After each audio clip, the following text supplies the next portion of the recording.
ಮೈಸೂರಿಗರನ್ನೇ in fact ಇಡೀ ರಾಜ್ಯವನ್ನೇ ಬೆಚ್ಚಿ ಬೀಳಿಸಿದಂತಹ balloon ಮಾರುವಂತಹ ಬಾಲಕಿಯ ಮೇಲೆ ಅತ್ಯಾಚಾರ ಹಾಗೂ ಕೊಲೆ ಪ್ರಕರಣಕ್ಕೆ ಸಂಬಂಧಪಟ್ಟಂತೆ ಕೊಲೆಗಾರನ ಮಾನಸಿಕತೆಯನ್ನು ಬಿಂಬಿಸುವಂತಹ ಅನೇಕ ಅಂಶಗಳು ಗೊತ್ತಾಗ್ತಾ ಇದೆ.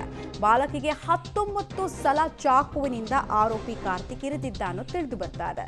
ಬಾಲಕಿಯ ಮರಣೋತ್ತರ ಪರೀಕ್ಷೆಯಲ್ಲಿ ಇದು ಗೊತ್ತಾಗಿದೆ. ಬಾಲಕಿ ಮೇಲೆ ಅತ್ಯಾಚಾರ ಎಸಗಿದ ಬಳಿಕ ಆಕೆಯನ್ನು ಅತ್ಯಂತ ಭೀಕರ ರೀತಿಯಲ್ಲಿ ಕೊಲೆಗೈದಿರೋದು. ಬಾಲಕಿಯ ಕತ್ತು, ಎದೆಭಾಗ, ಹೊಟ್ಟೆ ಭಾಗಕ್ಕೆ ಚಾಕುವಿನಿಂದ ಚುಚ್ಚಿದ್ದಾನೆ. ಬಾಲಕಿಯ ಮರ್ಮಾಂಗಕ್ಕೂ ಕೂಡ ಚಾಕುವಿನಿಂದ 7-8 ಬಾರಿ ಚುಚ್ಚಿರೋ ಬಗ್ಗೆ ಮಾಹಿತಿ ಸಿಗ್ತಾ ಇದೆ. ಡೀಟೇಲ್ಸ್ ಕೊಡ್ತಾರೆ KP ನಾಗರಾಜ್. ನೇರ ಸಂಪರ್ಕದಲ್ಲಿ ಜಾಯ್ನ್ ಆಗ್ತಾರೆ. KP ನಾಗರಾಜ್, ಹೆಣ್ಣನ್ನು ಕೇವಲ ಭೋಗದ ವಸ್ತು ಅಂತ ಅಂದ್ಕೊಳ್ಳೋ ಇಂಥ ಕೀಚಕರ ಮಾನಸಿಕತೆಯನ್ನು ನೋಡಿದಾಗ ಭಯ ಆಗುತ್ತೆ ಆಚೆಗಡೆ ಹೆಣ್ಮಕ್ಳನ್ನು ಬಿಡೋದಕ್ಕೆ. ಏನೇನು ಮಾಹಿತಿ ಸಿಗ್ತಾ ಇದೆ ಪೋಸ್ಟ್ ಮಾರ್ಟಮ್ ರಿಪೋರ್ಟ್ನಲ್ಲಿ ಮತ್ತು ಈತನ ವಿಚಾರಣೆಯಲ್ಲಿ ಏನೆಲ್ಲ ಅಂಶಗಳು ಗೊತ್ತಾಗ್ತಾ ಇದೆ? ಮಮತಾ, ಈ ಸುದ್ದಿ ಕೇಳಿಸ್ಕೊಳ್ಳೋಕ್ಕೆ ನಮ್ಗೆ ಇಷ್ಟೊಂದು ಮಾನಸಿಕವಾಗಿ ಘಾಸಿ ಉಂಟಾಗ್ತಾ ಇದೆ, ಹೇಳೋದಕ್ಕೂ ಕೂಡ ಘಾಸಿ ಆಗ್ತಾ ಇದೆ. ಅಂಥದ್ರಲ್ಲಿ ಪಾಪ 10 ವರ್ಷದ ಪುಟ್ಟ ಬಾಲಕಿ ಅದು. ಆಕೆಯ ದೇಹ, ಪುಟ್ಟದಾದಂತಹ ದೇಹಕ್ಕೆ 19 ಬಾರಿ ಇವನು ಇರಿದಿದ್ದಾನೆ ಅನ್ನೋದಾದರೆ ಅದನ್ನು ನೆನೆಸ್ಕೊಂಡ್ರೇ ಮೈ ಜುಮ್ಮನ್ತಾ ಇದೆ ಮಮತಾ. ಅಷ್ಟೊಂದು ವಿಕೃತವಾಗಿ ಆ ಬಾಲಕಿಯ ರೇಪ್ ಮಾಡಿ ತದನಂತರದಲ್ಲಿ ಆಕೆಯನ್ನು ಈ ರೀತಿಯಾಗಿ ಭೀಕರವಾಗಿ ಕೊಲೆ ಮಾಡಿದ್ದಾನೆ.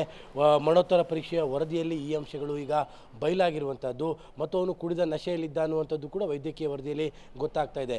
ಆ ಬಾಲಕಿಯ ಪುಟ್ಟದಂತಹ ದೇಹಕ್ಕೆ, ಎದೆಯ ಭಾಗಕ್ಕೆ, ಜೊತೆಗೆ ಮರ್ಮಾಂಗಕ್ಕೆ, ಒಟ್ಟು ಇಡೀ ದೇಹದ ಭಾಗದ 19 ಕಡೆಗಳಲ್ಲಿ ಅವನು ಚಾಕುವಿನಿಂದ ಹಿರಿದು ಭೀಕರವಾಗಿ ಕೊಲೆ ಮಾಡಿರುವಂಥದ್ದು ಈಗ ಮರಣೋತ್ತರ ಪರೀಕ್ಷೆಯ ವರದಿಯಲ್ಲಿ ಸ್ಪಷ್ಟವಾಗಿ ಗೊತ್ತಾಗಿದೆ. ಮಮತಾ, ರೈಟ್. ಧನ್ಯವಾದ KP ನಾಗರಾಜ್ ತಮ್ಮೆಲ್ಲ ಮಾಹಿತಿಗಾಗಿ. 19 ಸಲ ಇರಿದಿರೋದು ಅಂದರೆ ಈಕೆ ಬದುಕಬಾರದು ಅನ್ನೋದು ಇಂಟೆನ್ಷನು ಮತ್ತು ಆತನ ವಿಕೃತಿ ಗೊತ್ತಾಗ್ತಾ ಇದೆ. ಅದರಲ್ಲಿ ಎಂಥ ಸೈಕೋಪಾತ್ಗಳು ಸಮಾಜದಲ್ಲಿ ನಾರ್ಮಲ್ ಜನರ ರೀತಿ ಕಾಣಿಸ್ತಾರೆ, ಸೋಗಿನಲ್ಲಿ ಕಾಣಿಸ್ತಾರೆ, ಮನುಷ್ಯರ ರೀತಿ ಕಾಣಿಸ್ತಾರೆ. ಬಟ್ ಟೈಮ್ ಬಂದಾಗ ಅವರು ಕೀಚಕರು ಅನ್ನೋದು ಗೊತ್ತಾಗ್ಬಿಡುತ್ತೆ. ಹೆಣ್ಣನ್ನು ಅವ್ರು ಯಾವ ದೃಷ್ಟಿಯಲ್ಲಿ ನೋಡ್ತಾರೆ ಅನ್ನೋದು ಗೊತ್ತಾಗ್ಬಿಡುತ್ತೆ. ಕೇವಲ ಭೋಗದ ವಸ್ತು, ಮುಗಿಸ್ದೆ ಈಗ ಮುಗಿಸ್ಬಿಡಬೇಕು ಅನ್ನೋದು. 19 ಸಲ ಸ್ಟ್ಯಾಬಿಂಗ್ ಆಗಿರೋದಂತೆ. ಆ ಮಗುವಿನ ಅಂತಿಮ ಕ್ಷಣಗಳು ಎಷ್ಟು ಯಾತನಮಯವಾಗಿತ್ತು ಅನ್ನೋದಕ್ಕೆ ಈ ಡೀಟೇಲ್ಸ್, ಈ ಬೋನ್ ಚಿಲ್ಲಿಂಗ್ ಡೀಟೇಲ್ಸ್ ಹೇಳ್ತಾ ಇದೆ ಉತ್ತರ. ಮೊದಲೇ ಅತ್ಯಾಚಾರ ಅನ್ನುವಂತಹ ಅತ್ಯಂತ ಮನುಷ್ಯರು ಮಾಡಬಹುದಾದಂತಹ ಅತ್ಯಂತ ಕೆಟ್ಟ ದೌರ್ಜನ್ಯ ಅದು, ನಿಕೃಷ್ಟ ದೌರ್ಜನ್ಯ ಅದು. ಅದರ ಜೊತೆಗೆ 19 ಸಲ ಸ್ಟ್ಯಾಬ್ ಮಾಡಿರೋದು. ಅದು ಬಾಲಕಿಯ ಪ್ರೈವೇಟ್ ಪಾರ್ಟ್ಸಿಂದ ಹಿಡಿದು ಇಡೀ ಬಾಡಿ ತುಂಬ ಮನಸ್ಸೋ ಇಚ್ಛೆ ಎರೆದಿರೋದು ಗೊತ್ತಾಗ್ತಾ ಇದೆ. ಇಂಥವ್ರ ಕ್ಯಾಪಿಟಲ್ ಪನಿಷ್ಮೆಂಟ್ ಯಾಕೆ ಕೊಡಬಾರ್ದು ಅನ್ನೋದು ಪ್ರಶ್ನೆ ನಮ್ಮದು.